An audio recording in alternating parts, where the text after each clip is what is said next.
안녕하세요. 저는 가끔 제가 오셀로 증후군인 것 같아요. 남자친구가 계속 나보다 다른 여자들과 친하게 지내지 않을까 하는 생각과 의심이 계속 듭니다. 내가 싫어지지 않았을까 하는 집착도 많이 하는 것 같고요. 혹여나 남자친구 주변에 예쁘고 어린 여자애가 있으면 스스로 계속 비교가 됩니다. 무엇보다 이런 생각이 반복되면서 스스로도 너무 못나 보인다는 거예요. 남자친구에 대한 의심도 병이라면 혹시 이 병도 고쳐질 수 있을까요? 안녕하세요. 정신과 전문의 신지현입니다. 연인과의 관계에 대한 불안으로 고민이시네요. 남자친구를 둘러싼 환경의 영향이나 남자친구의 태도도 영향이 없진 않을 겁니다.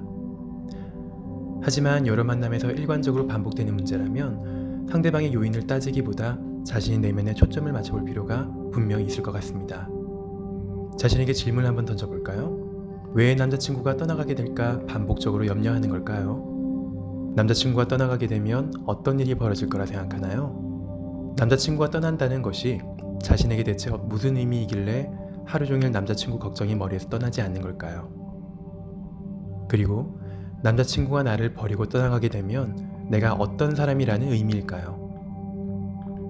의심병이라 말한 자신의 마음의 핵심은 버림받음에 대한 공포일 것 같아요. 버림받음에 대한 공포의 이면에는 자신이 부족한 사람이라는 느낌이나 매력이 없다는 느낌, 그렇기에 결국 모든 사람들이 나를 떠날지도 모른다는 정서가 숨어있는 경우가 많아요. 이러한 정서로 인한 행동도 여러 방향으로 나뉩니다. 어떤 사람은 결국 누구든 나를 떠나게 될 테니 라고 생각하면서 관계 자체를 피하는 사람도 있고, 다른 이는 애정과 관계를 갈망하여 연애를 하면서도 늘 관계 자체를 의심하고 타인이 떠나지는 않을까 늘 염려하고 불안에 떨기도 하죠. 질문자님의 경우는 후자 쪽의 패턴에 더 가까운 것 같아요. 경험하셨듯이 연인에게 집착하는 행동은 이별을 마주하고 싶지 않은 무의식적 발버둥이지만 결국 이 행동 자체가 관계를 망가뜨리게 되기도 합니다. 자신이 가진 내적인 두려움에 기인한 집착이 이별을 부르고 역설적이지만 나는 결국 버림받는구나 하고 자신이 가진 자조적 시각을 강화하게 되는 결과를 낳아요. 벗어날 수 없는 악순환의 연속인 거죠. 변화를 위해서는 알아차리는 것이 필요합니다.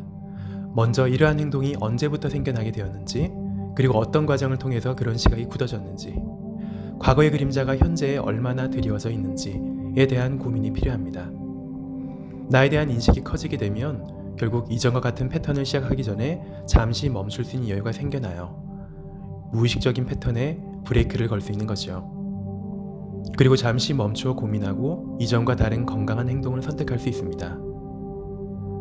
물론 이 모든 과정은 혼자 힘으로 해내기는 힘들어요. 오랜 시간 습관적으로 되어버린 패턴을 바꾸는 일은 결코 쉽지 않기 때문이죠. 옆에서 방향을 제시해 줄 수 있는 전문가의 도움이 필요할 거라 생각합니다. 정신과 전문의 신지현이었습니다.